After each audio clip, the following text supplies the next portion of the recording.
En esta oportunidad quiero darle gracias al Señor que nos da siempre el privilegio de poder compartir siempre estos breves pensamientos bíblicos que deseo con todo mi corazón que puedan ayudarle en su crecimiento espiritual y que podamos juntos analizar, meditar sobre los aspectos bíblicos, que sin duda es un libro que nos ayudará en nuestro crecimiento diario.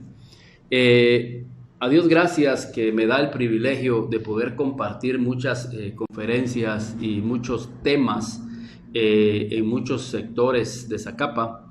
Uno de los temas que las personas más me solicitan es precisamente la unidad de los grupos, porque se ha visto que hay una gran necesidad en nuestra sociedad de consolidar grupos que puedan ser de mucha bendición y de mucha edificación por el cual fueron creados. Y vemos que los grupos nacen, crecen, no puedo decir que se reproducen, porque no se reproducen, sino que mueren. Y pareciera ser que eso desanima el corazón de muchas personas que desean integrar un grupo. Y creo que eso hace que haya una apatía. En Zacapa no es parte de nuestra cultura el pertenecer a un grupo, a excepción que sea un grupo de la iglesia. Vemos que cada 4 años se forman partidos políticos, pero luego de las elecciones desaparecen, no quedan realmente trabajando como equipo. Y cuando quedan trabajando como equipo, muchas veces hay discrepancias que hacen que el grupo termine desapareciendo. Han formado grupos con fines de ayuda social y luego se desintegran. El problema es que tenemos que tener de parte del Señor características que nos puedan ayudar a formar realmente un grupo que pueda nacer, crecer, desarrollarse y que pueda dejar el legado a la próxima generación. Entonces vemos que en las empresas, por ejemplo, no se consolidan grupos de trabajo. Vemos que en las familias hoy tenemos una desintegración familiar porque no trabajamos como equipo, no trabajamos como grupo. En la universidad, en lo particular, yo trato la manera de hacer grupos, pero estos grupos no tardan. Siempre hay conflictos entre ellos, siempre hay críticas, siempre hay negativismo y los proyectos se vienen abajo. Entonces, qué importante es hoy en nuestros días tener un grupo. La formación de grupos es importante y esa es parte de mi trabajo.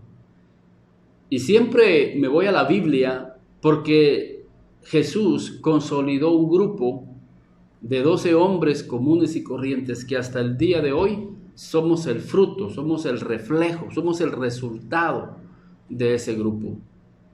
Jesús nos enseña los caminos, nos enseña los procedimientos que deben de haber para formar estos grupos y que estos grupos puedan crecer, desarrollarse y dar su fruto.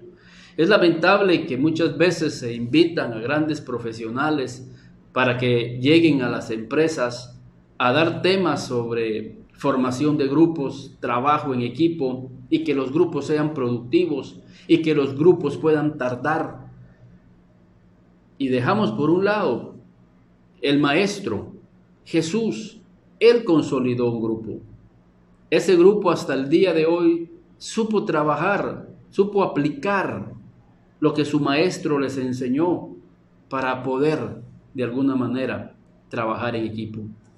Y ese llamado lo vemos de Jesús a este grupo ahí en Lucas, en el capítulo 6 y en el versículo 12. Fíjense cómo empieza el título de este versículo. Elección de los 12 apóstoles. Hay una elección. Tenemos que hacer una elección. Y esto es una característica.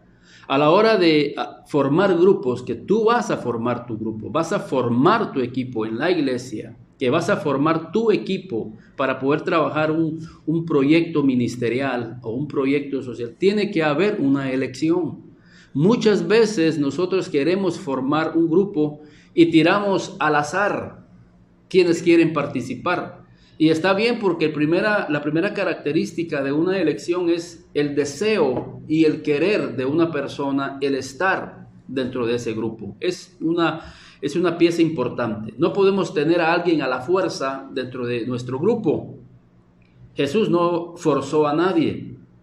Entonces tiene que haber una elección y tiene que haber esa disposición para hacerlo. Pero cuando hablamos de una elección, estamos hablando que había muchos. Obviamente el Señor dice en el versículo 12 del capítulo 6, en aquellos días Él fue al monte a orar y pasó la noche orando a Dios. Y cuando era de día, llamó a sus discípulos. O sea, Él llamó a muchos y escogió a 12 de ellos. O sea, Él llamó a muchos. ¿Ya se dieron cuenta? Él llamó a muchos, pero escogió a 12 de ellos. Quiere decir que Él lo hizo muy seleccionado. Él sabía el perfil que necesitaba. No es que no amara a los otros. No era que no quería utilizar a otros. Quizás otros sí llenaban las características, inclusive las características de Judas. Él hizo una elección. Pero esa elección fue guiada y fue direccionada por el Padre Celestial. Empieza diciendo la elección que Él fue al monte a orar y pasó toda la noche orando. Él sabía que el siguiente día tenía una decisión trascendental. Era escoger a su equipo, era escoger a sus líderes, era escoger ese grupo que iba a trascender y a establecer el reino. Y Él necesitaba hacer una elección, pero no una elección de acuerdo a su razonamiento. Imagínense Samuel, cuando fue a elegir rey, él se impresionó por los grandes hombres que tenía Isaí como hijos, y al que menos hubiese elegido era David. ¿Por qué? Porque estaba haciendo una elección basada en su razonamiento. Pero Jesús subió al monte, subió a orar, a buscar a Dios, a buscar a su Padre. Recibió la guianza del Espíritu y Él empezó a escoger y a seleccionar su equipo. Y eso es bien importante.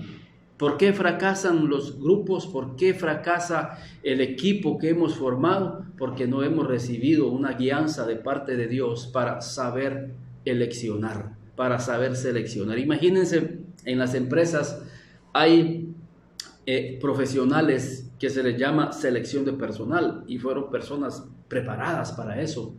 Y van clasificando de acuerdo al perfil, de acuerdo a las habilidades que pueda tener la persona. No escogen al azar, solo por escoger. Existen ciertos filtros que las personas pasan.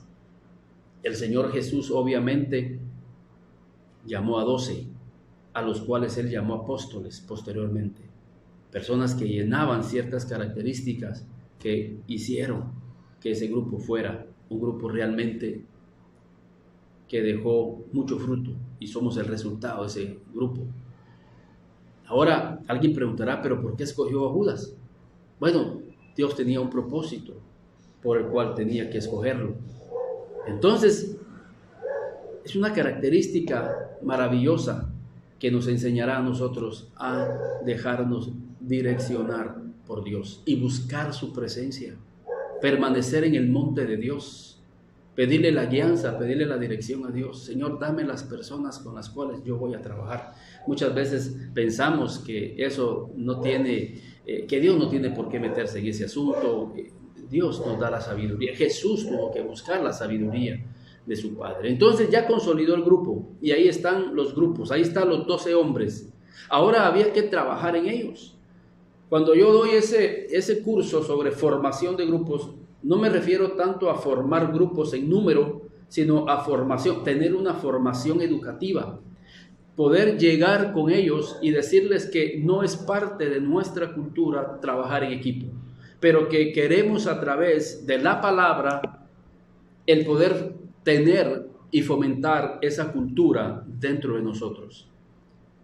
Es obvio que hay personas que vienen de hogares desintegrados, ellos no saben lo que es estar integrado y tienen que pedirle la ayuda a Dios para poder vencer eso en su corazón.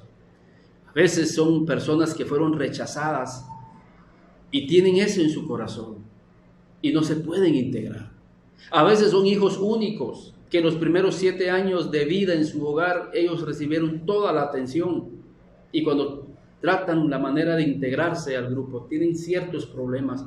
A ellos hay que educarlos, a ellos hay que trabajar en ellos. No es fácil que traer a una persona e integrarlo a un grupo, no es fácil. Para Jesús no fue fácil poder integrar a 12 hombres comunes y corrientes y que ellos llegaran a ser uno en Jesús.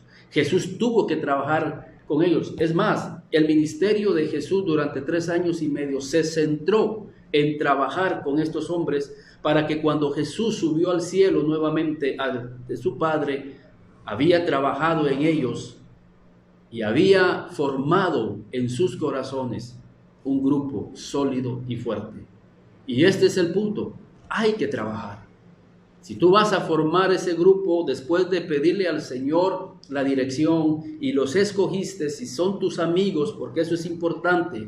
Jesús dijo, ustedes son mis amigos, a ese grupo, ustedes son mis amigos si hacen lo que yo les digo. Entonces en un grupo tú tienes que tener amigos.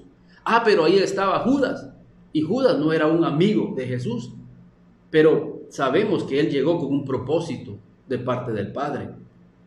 Es más, Judas nunca llegó a ser amigo de Jesús porque nunca se aplicó, no fue obediente a lo que Jesús había establecido. Entonces, primero, tú tienes que tener amigos en tu grupo y que esos amigos hagan y apliquen todas las normas y los procedimientos a los cuales tú quieres que ellos se apliquen.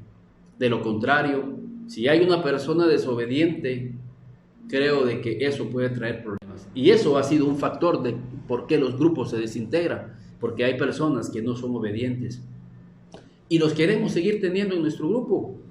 No, que se quede, pero está haciendo un gran daño. Entonces en tu grupo tú tienes que tener amigos. Jesús tuvo amigos en su grupo. Eso habla de tener una relación principalmente. Es conocer el estado de tus ovejas, conocer el estado de tu grupo, llegar a tener una relación. Y eso es muy importante en la vida. Entonces, ustedes son mis amigos si hacen lo que yo les digo. Ahora, ¿qué era lo que ellos tenían que hacer? La obediencia es importante para la consolidación de los grupos. Pero luego Jesús, después que él tenía el grupo, él les empezó a hablar acerca de un aspecto en el versículo 27. El primer aspecto que había que trabajar en ese grupo era el amor. Fíjense, en el versículo 27, el amor hacia los enemigos y la regla de oro. ¿Cuál era lo que ellos tenían que obedecer? Amar. Si ellos iban a amar a sus enemigos, ¿cuánto más nos iban a amar?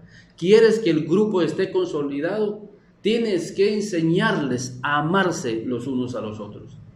Si en un grupo no fluye el amor, tarde o temprano ese grupo se va a desintegrar. Este grupo se va a desarmar. Tenemos que fluir en el amor, conocer las necesidades de cada uno de los grupos, de los miembros que están en el grupo, conocer cómo está su salud, cómo está su familia. Y no solamente conocer cómo está, sino ayudarlos, brindarles esa ayuda. Y eso hará que el grupo exista una hermandad. Por eso la iglesia primitiva pudo fluir y pudo permanecer unida. Impactó su mundo, impactó en su tiempo, porque se amaban los unos con los otros. Otro aspecto importante en el versículo 37, el juzgar a los demás. No juzguéis y no seréis juzgados. Otro aspecto que destruye los grupos es la crítica destructiva, es la murmuración. Si tú quieres en tu grupo permanecer, no juzguemos, no critiquemos. Al contrario, cuando veamos al hermano que está fallando, que está debilitado, ayudémoslo. Que sean palabras de aliento, palabras que verdaderamente sanen el ambiente. Mirad cuán bueno y cuán delicioso es habitar los hermanos juntos en armonía. ¿Qué nos hace estar en armonía? El amor de Cristo, el amor de Dios fluyendo. Y no juzgar, no criticar. No se imaginan ustedes este tema como me lo piden en las empresas, y debería de estar en muchas iglesias, la murmuración. Recuérdese que en el viaje de Egipto a Canaán, muchas personas murieron mordidas por las serpientes, y lo dice en el contexto de la murmuración. Murmurar, quejarse, criticar a los demás, criticar al jefe, eso destruye el grupo. Por eso Jesús consolidó un grupo, porque no juzgaron, no criticaron, ellos se amaban. Y sigamos viendo. Otro aspecto importante de consolidar el grupo es precisamente el otro aspecto: por sus frutos los conoceréis. No es buen árbol el que da malos frutos, ni árbol malo el que da buen fruto, porque cada árbol se conoce por sus frutos, pues no se cosechan higos de los espinos, ni de las zarzas se vendimian uvas.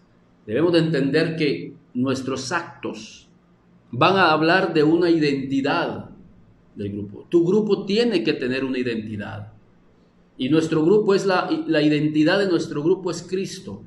La identidad de nuestro grupo es un grupo que se ama. La identidad de nuestro grupo es un grupo que no se critica, donde no se murmura. Estamos ayudándonos. Y en esto el Señor Jesús fue consolidando el grupo. Él habló acerca de perdonar. Si no perdonamos, el Padre no nos va a perdonar nuestras ofensas. Ellos entendieron que había que perdonar. Se fue dicho ojo por ojo y diente por diente, pero entre nosotros no va a ser así. Hubo una renovación del entendimiento. Había que perdonarse. Hoy en día no se perdonan, y por eso los grupos no se integran. Me dicen a mí, ¿y quién va a estar en ese grupo? Porque si fulano está, yo no llego. No se quieren integrar. Y cuando están integrados y sucede algo, no perdonan. Y por eso es que dicen, yo ya no llego. Porque sí hubo una ofensa, porque el otro se puso a criticar y a murmurar, y el otro no quiso perdonar. Ve qué importante es aplicar lo que Jesús enseñó para que seamos un grupo consolidado. Las iglesias se desintegran por la murmuración. Las iglesias se desintegran porque no hay amor. Las iglesias se desintegran porque no hay perdón. Y así el Señor empezó a hablar. Y les dijo, sabed que los gobernantes de las naciones se enseñorean sobre el pueblo, pero entre vosotros no va a ser así. Les estaba cambiando el chip, les estaba cambiando su forma de pensar. El que quiera hacerse grande tiene que empezar por servir. Tenemos que servir. El grupo está para servir los unos con los otros. En cierta oportunidad iban dos discípulos discutiendo entre sí quién iba a ser el mayor entre ellos, y Jesús los reprendió. Porque algo que arruina el grupo es la ambición al poder, es la ambición de querer ser el primero. Y ese aspecto es negativo en la vida de un grupo. Estamos para servir. Y Dios conoce tu obra, Dios conoce tu corazón. Y en su momento Dios te va a exaltar. En su momento Él dice, el que quiera hacerse grande, Dios quiere que tú seas grande. El Señor quiere que el grupo sea grande, que crezca, que se reproduzca. Pero la base es el servir a los demás y no servirme yo. Y eso es importante. Entonces, todos estos aspectos en la vida de Jesús hacia sus discípulos fueron consolidando un grupo maravilloso. Y el deseo de mi corazón es que a través de esta enseñanza usted reciba un pequeño bosquejo y una pequeña luz de cómo puede usted llegar a formar un grupo sólido en su iglesia, un grupo sólido en el trabajo, un grupo sólido en el área donde el Señor lo está poniendo a trabajar. Las enseñanzas están en Jesús. Él nos enseña un grupo muy consolidado. Que Dios te bendiga, y espero que este pequeño bosquejo haya ayudado a comprender lo que el Señor quiere en tu vida y poder tener grupos sólidos.